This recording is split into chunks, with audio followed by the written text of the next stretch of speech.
Hello everyone, this is Korosh Erfani and today is Sunday, March 22nd, 2026. We are reporting the 23rd day of the war of Israel and the United States on Iran.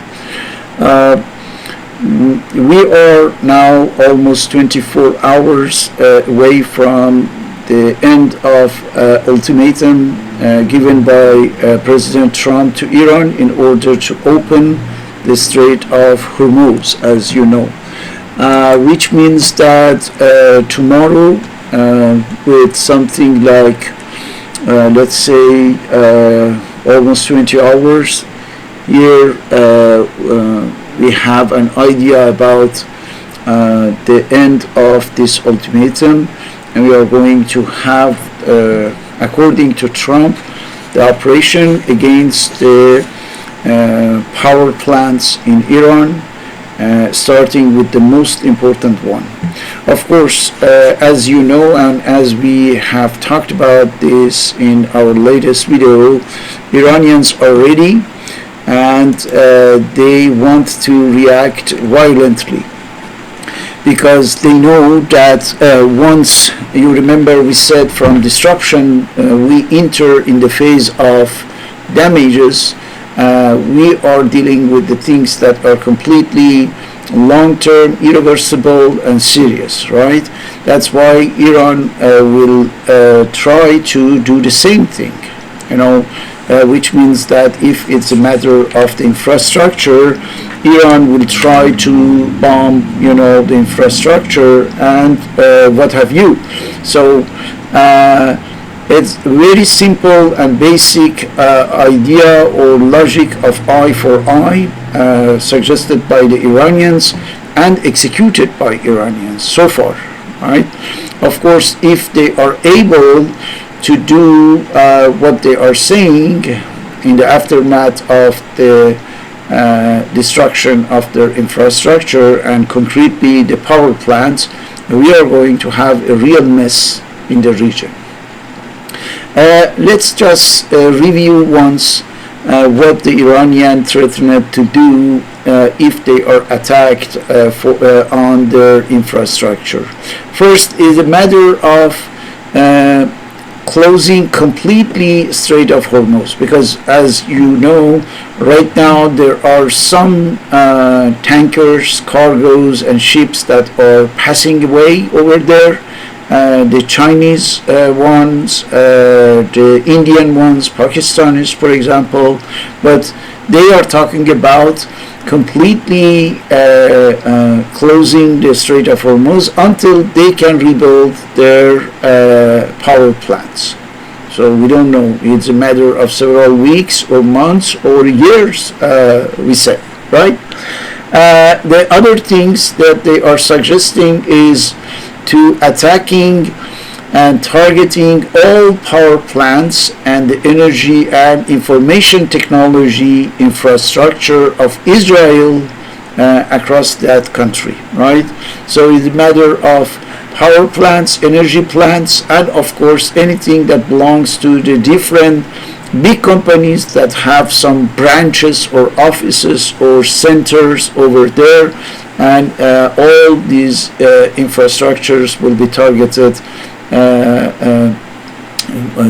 in entire Israel. The third one is all similar companies, and the companies related to Israelis or to the Americans in the region. All right, anything that has any link to the American shareholders, American companies, American banks, for example, will be completely destroyed, according to IRGC in this statement. And finally, they are talking about power plants in the regional countries hosting US bases. So it includes all the countries of the Persian Gulf, United Arab Emirates, Saudi Arabia, Kuwait, Qatar, Bahrain, Oman, so all of them. So they are getting struck by Iranians if there is any basis over there. and of course, as they all have an American basis, including Bahrain, they will be badly targeted because the statement says that they consider them as legitimate targets. So, with such a thing, we are going to have, based on the estimation, the oil barrel something like $150 to $200. So we should be waiting really for a huge increase of the oil price across the United States and Europe, including some other industrial countries like Japan and Australia. So look at this suggestion, or we can say assessment of Financial Times. World faces gas supply cliff edge as Gulf's final LNG shipments approach ports. So with the complete closure of the Strait of Hormuz, of course, we are going to have something extremely bad, because here it's a matter of just getting to an end for the LNG, in the next 10 days. So it could be even sooner than that, right? Because this is in case the Strait of Hormuz is open and they can, export something. But if there is not, now let's imagine that such a thing happens. All right, and we are going to have maybe the worst economic crisis of the 21st century. Nothing, if we remember, in 21st century could be compared to the crisis that is coming. If you are talking about 2007, 2008, well, that was a severe economic crisis, but it won't be comparable with what is coming, all right? Because we are now talking about durable effects of this war, all right? And the people, the different sources like Financial Times or The Economist are talking about months and in some cases years, right? Not only that, you remember we talked about the asymmetric war, and we said that in the asymmetric war you don't have any limits to your imagination and creativity, which means that if you are ingenious, you can find the different solution in order to use and hit the enemy. So it's not conventional, it's not predictable, it's not even conceivable in some cases, but it's doable, right? And in the asymmetric war, you do so. Let me talk about one of these that could be extremely serious and interesting from technical point of view. As you know, the global internet is linked, the different parts of the world are linked through the cables, right? And these cables, we are talking about something like 95 to 99% of the global internet that flows through undersea cables, right, across the world. Part of this is in the Strait of Hormuz. Some estimation are talking about 30% of the world's internet that passes through this checkpoint of the Strait of Hormuz. So there are something more or less 20 huge, gigantic cables that go there, and that can be seen right now as the zone that we can call the war zone, and the Persian Gulf, and exactly where the Iranians are controlling everything in the Strait of Hormuz. So the people who are informed about this are telling us that once this ultimatum is finished, and if the Americans start to attack the infrastructure of Iran, one of the things, only one of the things, beside what we said, right?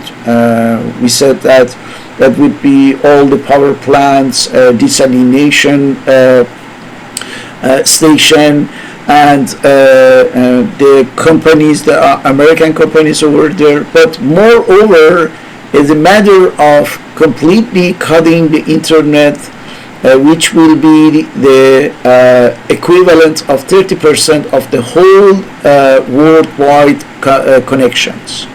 And don't forget that before this happens, the Houthi in Yemen tried that, and they got ahead. It was successful, and the Iranians are copycatting, the same model, and they are trying to do the same thing in the Strait of Hormuz that what was done in the Red Sea by the Houthi. And don't forget that the Houthi are ready again to renew, that operation if Iran requests, or if they think that it's done. So 30% over Strait of Hormuz.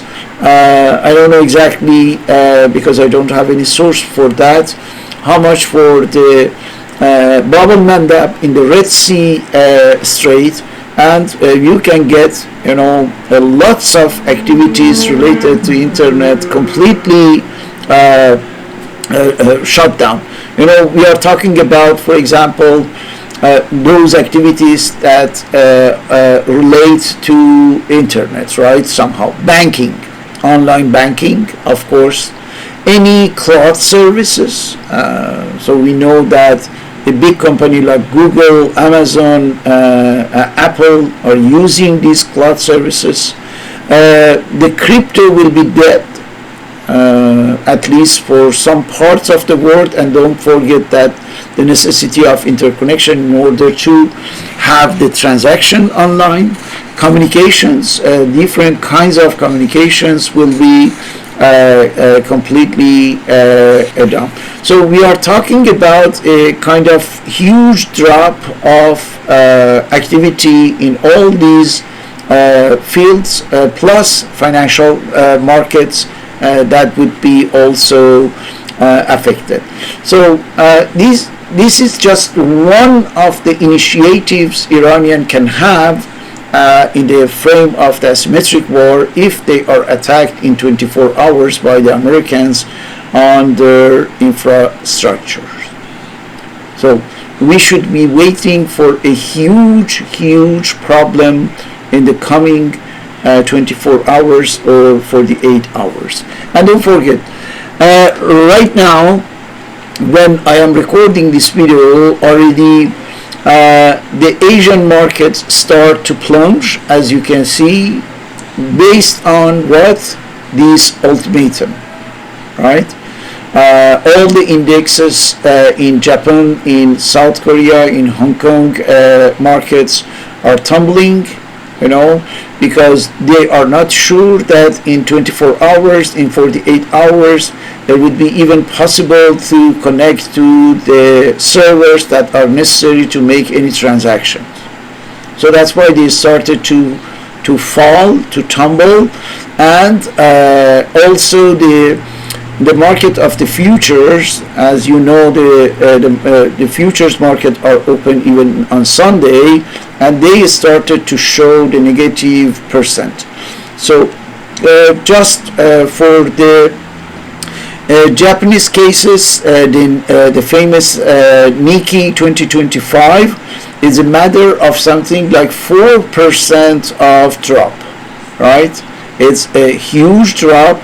If it's translated in the American stock markets in a few hours, with the Dow Jones in New York opening just let's say in less than 12 hours. Okay, so if it goes from Monday, on the American stock market in this way, I am pretty sure that because it would be the third or the fourth weeks consecutive that this drop, this huge downfall of the stock market continues. And I don't know, because the estimations are talking about already $1 trillion that have been lost already. $1 trillion, which is huge as what you can consider as the capacity of the American economy to bear with the loss, So if it continues, because we have already the indicators that the digital market here started, the crypto went under $67,000, and from that we can conclude that we are going to wait something extremely bad in the stock markets very soon. So the one question is crucial. Why such a chaos? Why we are going to have more and more problem with any decision Israelis or Americans are carrying out in this war, in this 23rd day of the war? Why? Because another interesting piece that I would like to underline today is this idea of changing completely the message almost every hour, every other hour we can say, right?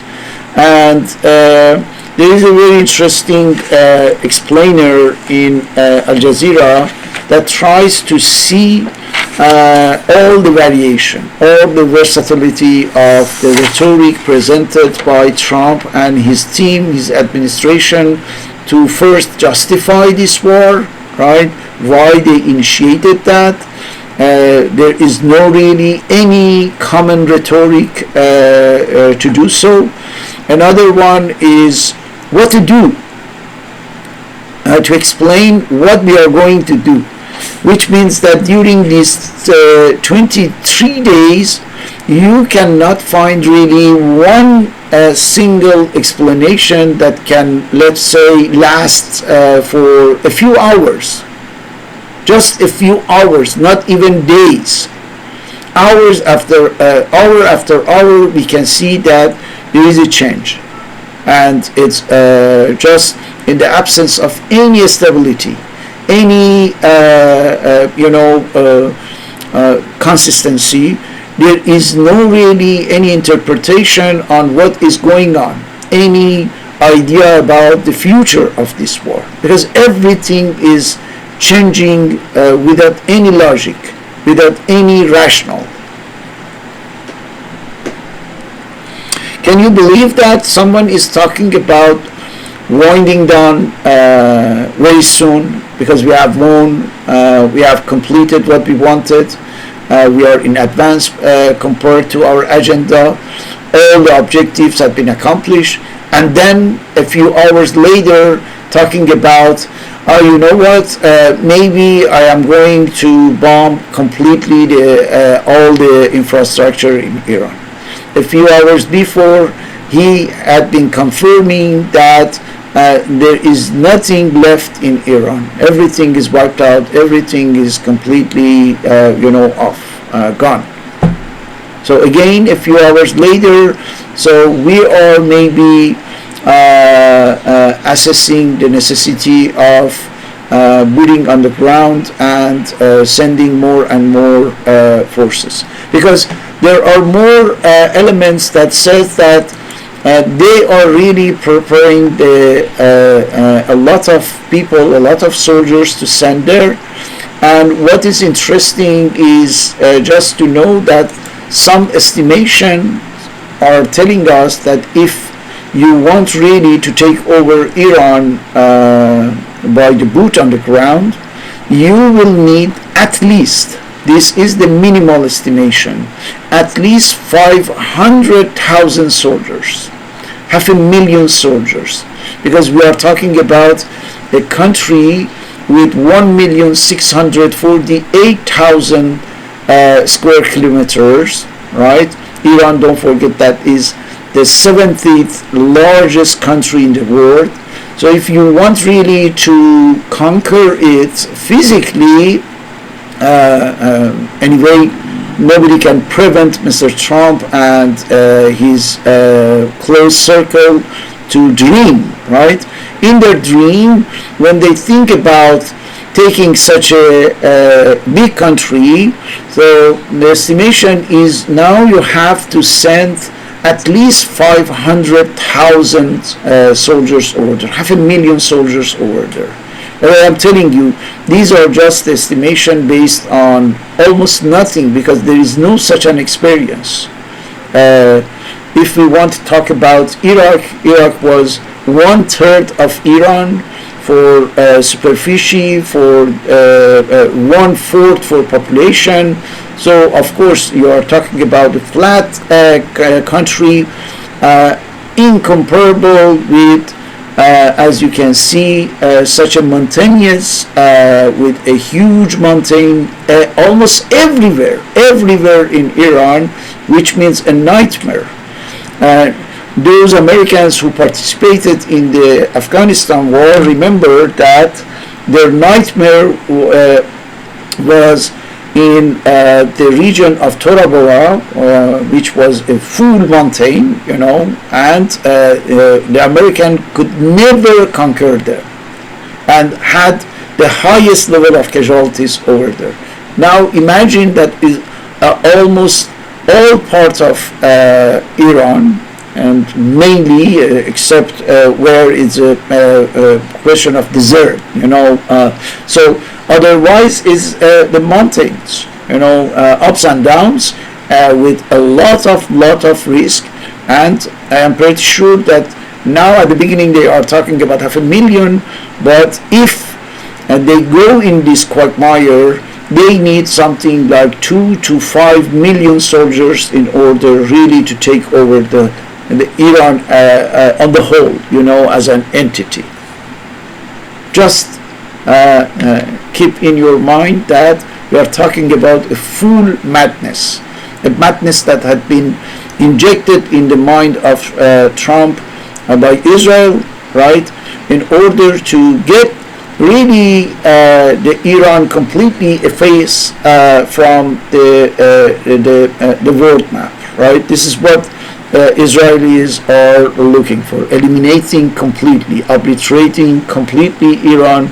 And don't forget that Senator Lindsey Graham was talking a few days ago about the necessity of booting underground, and he was using the examples like we did that with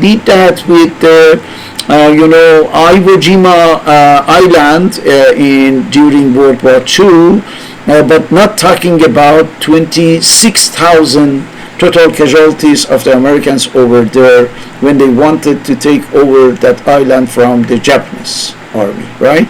So now we are talking about almost, I don't know how many Iwo Jima island for Iran.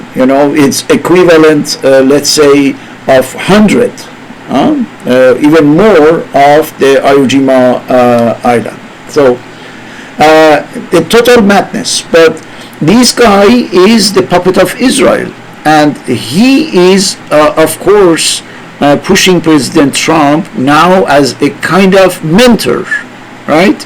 As a mentor of Trump, and charged by Israel, assigned by Israel, Mordech Netanyahu, in order to do so.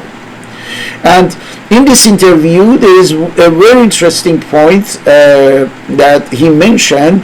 He said that we are waiting for this opportunity for 2,000 years. 2,000 years. Can you imagine?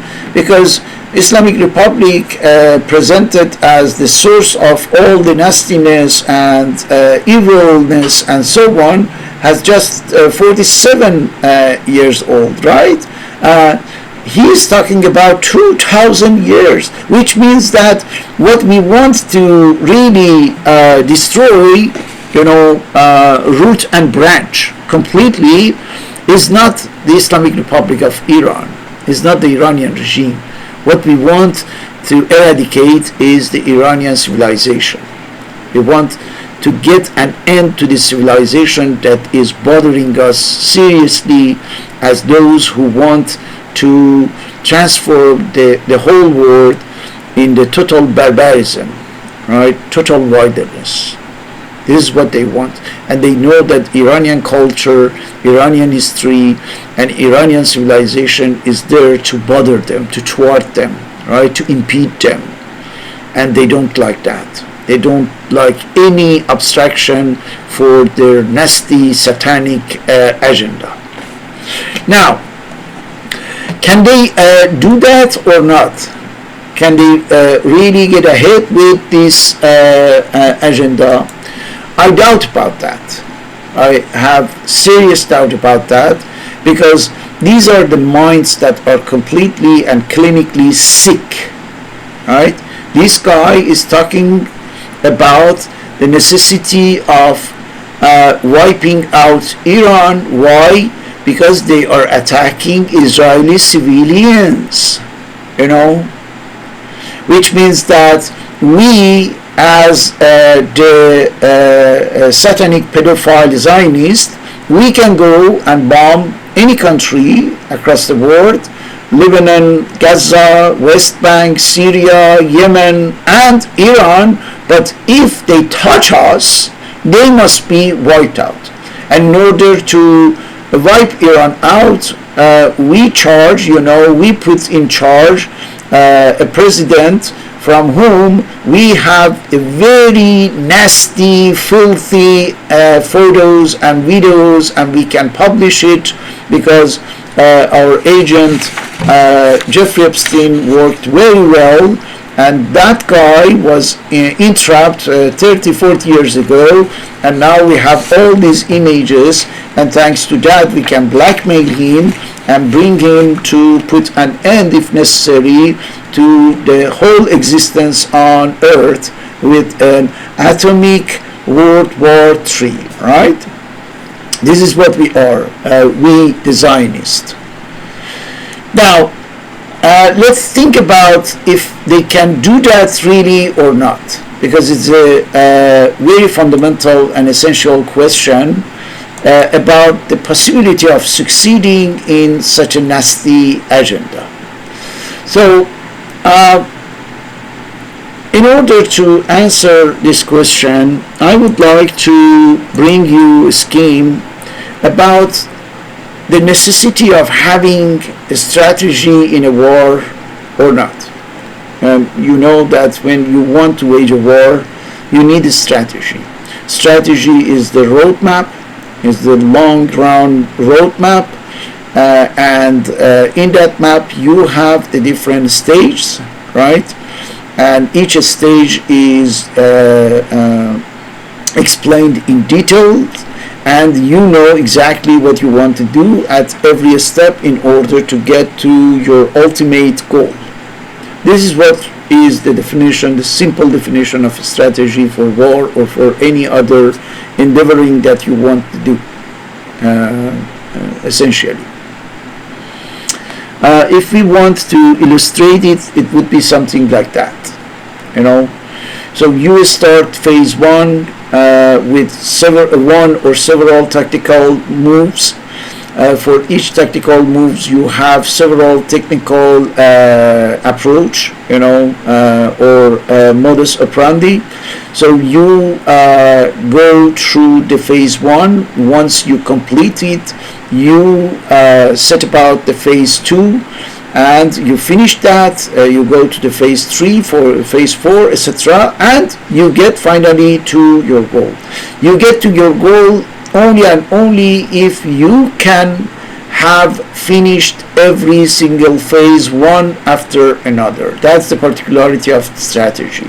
That's why when it comes to the strategic management, you must be able to assure everything that's necessary as sources, as resources, in order to get every single phase accomplished, because you cannot go through the second one if you have not yet finished the phase one, for example. So once you have that, you can reach your goal.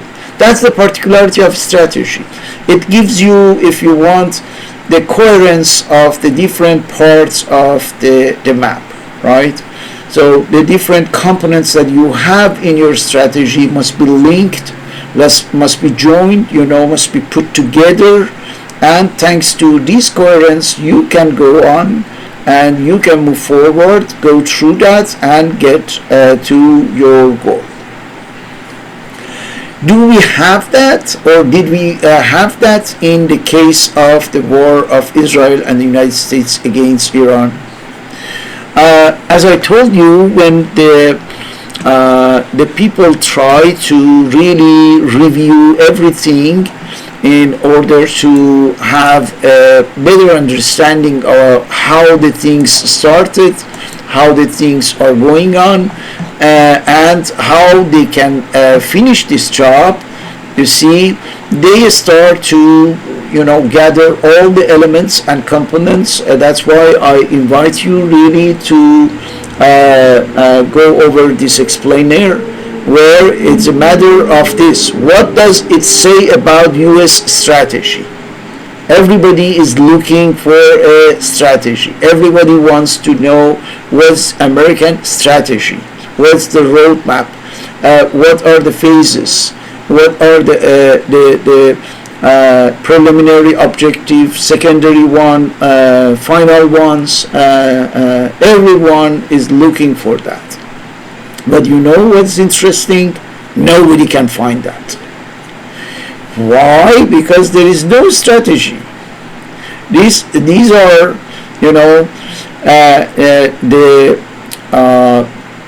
let's say the adventure, right? The adventure that starts with the idea of doing something in order to see if it can work. The trial and error, right? If it works, it's good. We announce ourselves victorious and winner, and that's like it was the case of Venezuela, right? But if not, we try to find a runoff, right? But what about if you cannot find any runoff? If you cannot get away? They didn't think about that. What's interesting? Why the fate of humanity, the fate of our planet is called into question? Because they didn't ask this question. In case, what's the plan B if we couldn't really get what we want in day one or day two, because this is what they wanted. Really, this is what they thought. Getting everything done in 24 or 48 hours. But what about the impossibility of that, right?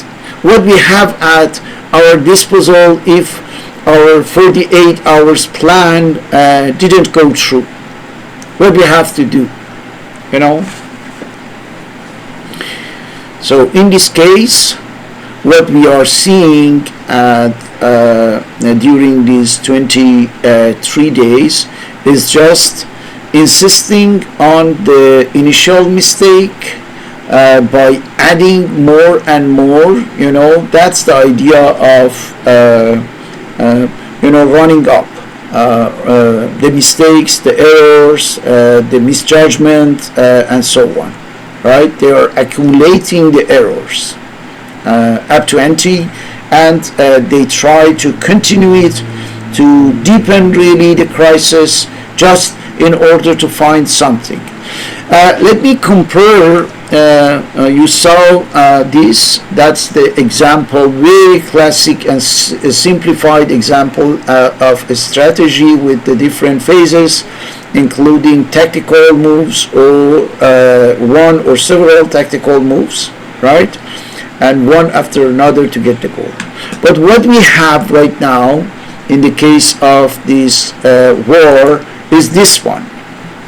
Look at how different is from what we see here, very clean cut, with steps and phases. But what you have here is just a tactical move or semi-tactical move, but without any cohesion, without any coherence. There is no interrelation between them. There is no link. There is no phasing process. There is no logic. Just the moves here and there. Bombing nuclear facility, bombing the missiles production facilities, bombing the inhabitation, or destroying completely school, killing the children. So what is this? This is chaos. The absence of strategy in the frame of a war means chaos. And what the United States and Israel both have right now is just a chaos. So now the question is different. The question is not anymore what's the strategy. We know that there is no strategy. All right? But another question comes up.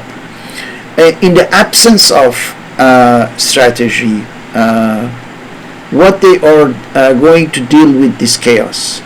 Because what we have now is a total mess with 1,000 issues that are, just incrementally rising up.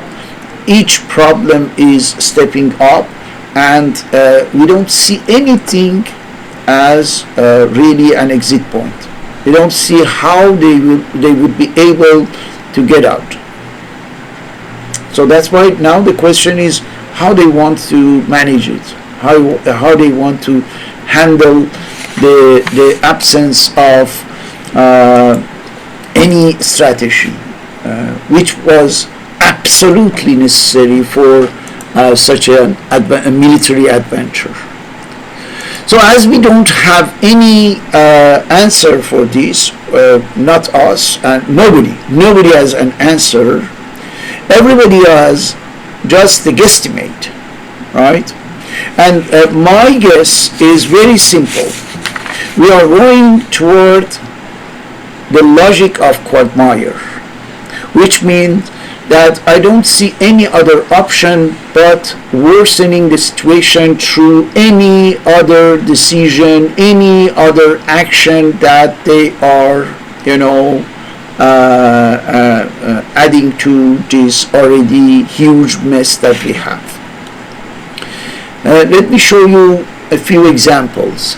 Here you have the chosen people who are escaping the promised land en masse. The herd is there, and they are trying to get to a boat, by pushing each other in order to leave Israel, the promised land by God itself, by using one of the 4, 5, 6, 11, 12 passports that they have, right?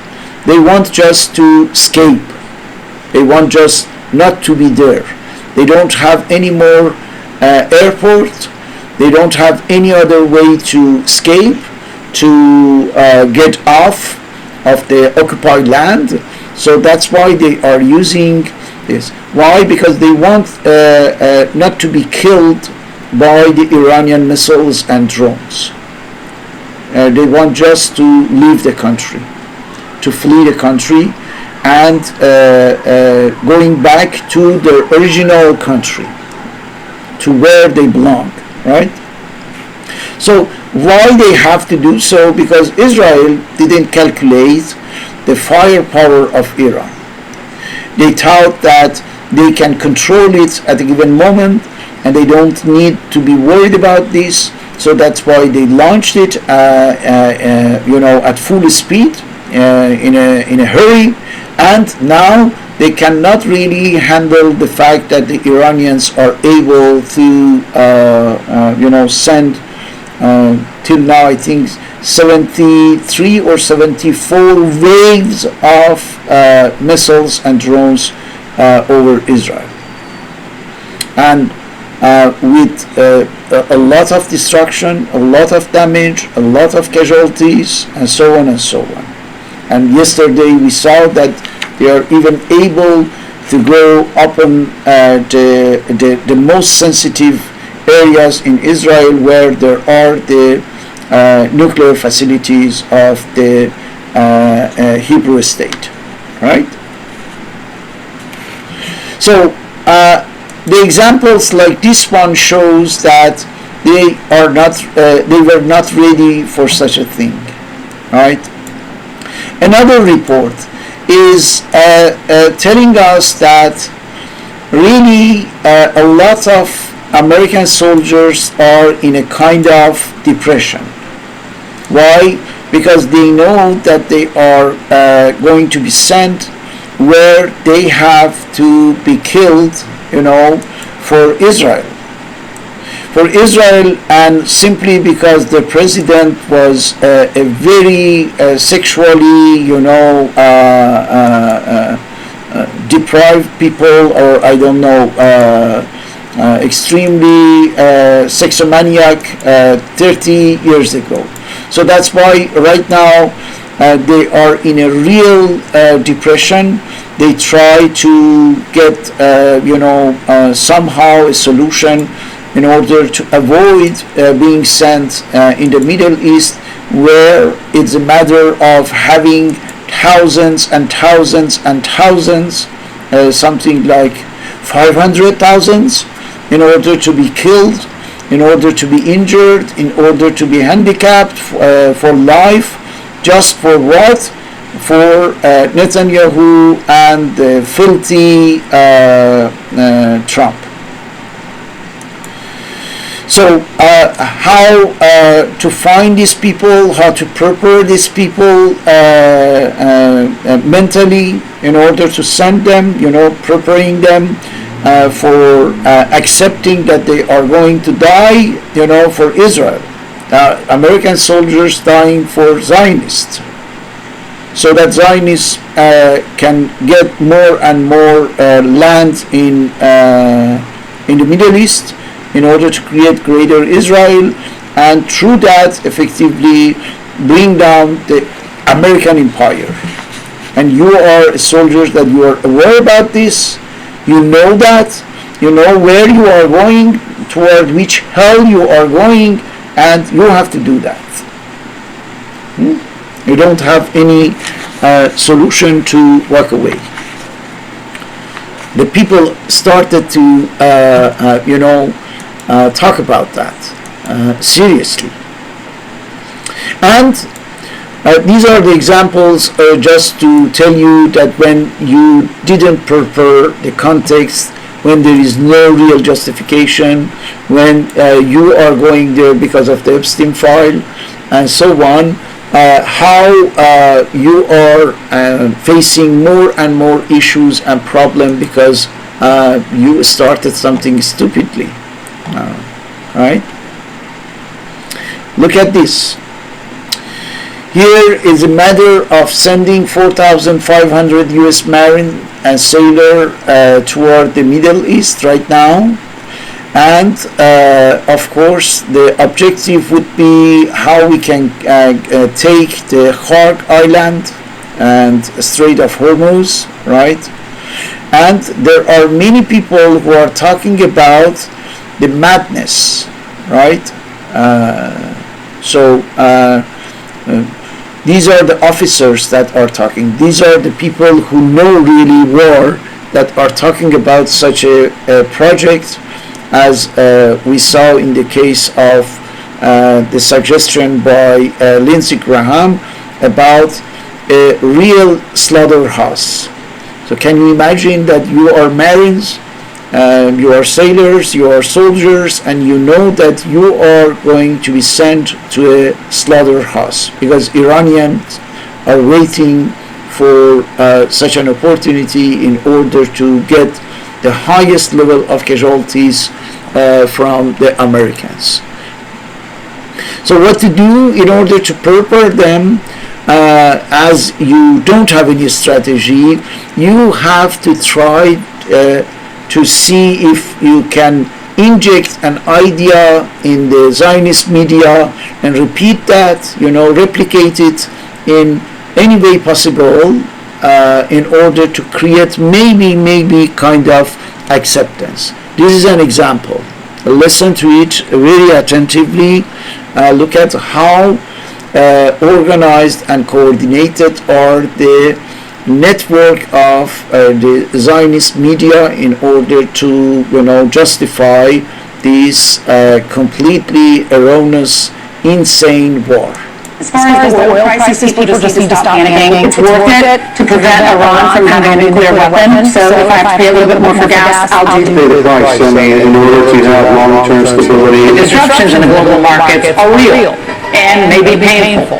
But the long-term benefits, again, are incalculable. There may be some sacrifices to be made at the pump on a temporary basis. I'm willing to pay 30% or 30 cents more at the pump to make sure that Iran does not have a nuclear weapon. To win in life, you got to suffer short-term pain for the long-term gain, or short-term pain for long-term gain. Freedom is not free. Americans are going to have to make some sacrifices. This is short-term, and I'm asking you to just trust the man, okay? Trust the system, let him. So trust the system so that the system can, steal you, deplete you, and rip you off, and then believe that all of this was because of the Iranians. So we can see through these examples, and there are many, here you have President Trump being very happy because it looks like that the stock futures collapsed a few hours ago, and imagine what we are going to have tomorrow, and already it's a matter of above $1 trillion, about $1 trillion lost for what is happening. So I think we are facing a reality.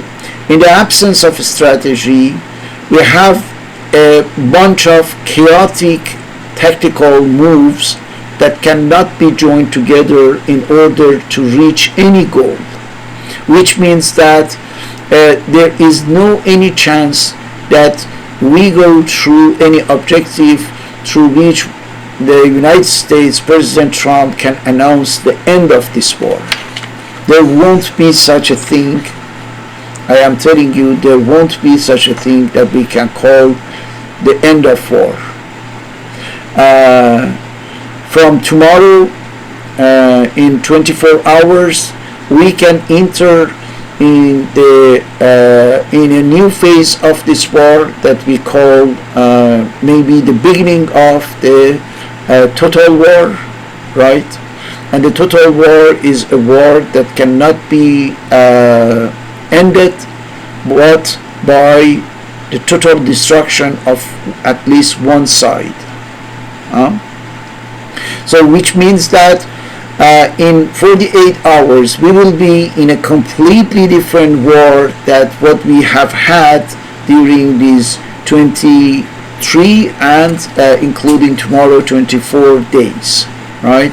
From 25th day we are entering a new kind of war, the total war, all-out war, where it's a matter of suicidal activities by both sides, right, in order to put an end to the existence of the other part. And don't forget that the Iranians, once their infrastructures are bombed, will have the impression that they are facing a real existential threat. And in order to fight back this threat, they will do anything, but absolutely anything. I know that's not imaginable, but we, as the Iranians, we know much better the Iranian regime, the Iranian system than anyone else, right? And I'm telling you that you will see they will be able to do the things that are not really easily calculable, right, for other people. For example, one Iranian in Iranian TV was talking about here, just to give you an idea. Here, the guy is talking about U.S. power grid compromised. That's the title. Why? Because he's talking about, quote, do not underestimate Iran's cyber capabilities, unquote. Okay? As you know, the Iranian hackers are very strong. Iranians are good in cyber attacks, right? And they have already tried here by storing a lot of data from the bank servers or the data servers in general, and also they are able to take control of the US power grid, right? They can take the control of all the computers that are managing somehow a part of, for example, the grid at a level, at a state level, right? So this guy officially in the Iranian TV is threatening about that. So we have already talked about cutting the cables, for example. So plus all the things that they have organized in order to attack the region, including Israel and other countries. For example, with regard to the Arab countries, they presented a kind of list, as you can see here, and they named which power plants they are going to hit if they are attacked by the United States for their infrastructure. They are going to attack in Saudi Arabia, in United Arab Emirates, in Qatar, in Kuwait. They named exactly the oil or the gas power, or even for the case of the United Arab Emirates, the nuclear power plant.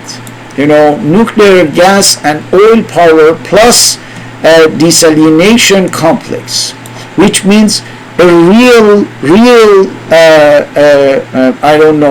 disaster, let's say, for the region. A total destruction of the infrastructures that are necessary for the vital activities over there. We are talking about the rich countries that have a huge role in the global economy. And if they don't have internet, if they don't have power, if they don't have water, how they are supposed to function? I'm pretty sure that we are going to have many cases of social uprising in all these countries. Either by the workers, the foreign workers who are there, the immigrants, or the natives. The level of comfort in this country is not comparable to Sudan or Somalia or the other African countries where they have civil war for decades. Now with all these negative possibilities that are growing up in these countries, for sure we are going to have a regional chaos, a total chaos over there. Imagine the same thing, the same attack on power plants in Israel, including desalination complex in Israel, or oil facilities, and so on and so on. So we are set for something really durable, lasting. I'm talking about a crisis, right? A global crisis, but not an ephemeral one, a short-term one, a long-run, lasting economic, social, political crisis. So why I think that there won't be any end to this war, because not only it goes to toward the peak, But this peak, don't forget, you remember we talked about that yesterday. This peak is such that it cannot be a conventional one, which means that from the acceleration to the peak, we are going towards something that would be extremely, let's say, incrementally intensifying and getting to a level where it's a matter of acting according to the madness, total madness. So I am suggesting, I am pointing to the possibility of using the nuclear bomb in Iran, right? And don't forget that there are many indications, not officially, but unofficially, indirectly, implicitly by some countries like Pakistan, like here, Russia, for example. They are saying that be ready to be surprised by Iran. This is the Russian defense minister. They're saying that we know that the Iranians have the things that they didn't reveal yet, and once they reveal that, you will be surprised. The world will be surprised. He's talking about something that we don't know, right? Something that the Iranian developed or the Russian gave them, and most probably something that would be used in the, let's say, final phase of this war, the final toward the peak. And I don't see anything that could be conventional. I am pretty sure that they are not talking about that something that could be normal or usual or conventional in the wars. No. Look, if this statement is true, he says, the Russian defense minister, he says that Iran has a stockpile of missiles capable of destroying the entire Middle East, not just Israel. So the entire Middle East is something that could be the case, because when you see how the Arab countries are now in a kind of animosity approach with Iran, we understand that it's possible that Iran destroy the complete region if necessary, if it's existentially threatened. Here you have a case that's very interesting. We see that Abdullah bin Zayed, which is a kind of chief of the United Arab Emirate, is talking about we will never be blackmailed by terrorists, right? It is talking about Iran. So Iran considered United Arab Emirates as enemy, right? The Iranians started to have the announcement by the army speakperson who designated Emirat Arab Unit, Emirat Unit Arab, as, don't forget, as enemy. So which means that now the cities like Dubai, for example, or Abu Dhabi, would be the main targets of the Iranian missiles, not only Israel. And are they capable to do so? So the Russian defense minister is telling us, yes, they have the stockpile of missiles capable of destroying the entire Middle East, not just Israel, which means Israel included. And don't forget that now there are more and more awareness about the destructive role of Israel in anything that can be seen as civilization. As I told you, Israelis are not compatible with Zionism. The Zionism is not compatible with the human society, with the human civilization. Here you have a very interesting piece of news. The Spain's Minister of Transportation comments on Netanyahu's statement today trying to drag Europe to the war. He says, "We are not going with you even around the corner, you genocidal bastard. Let's see if you get it."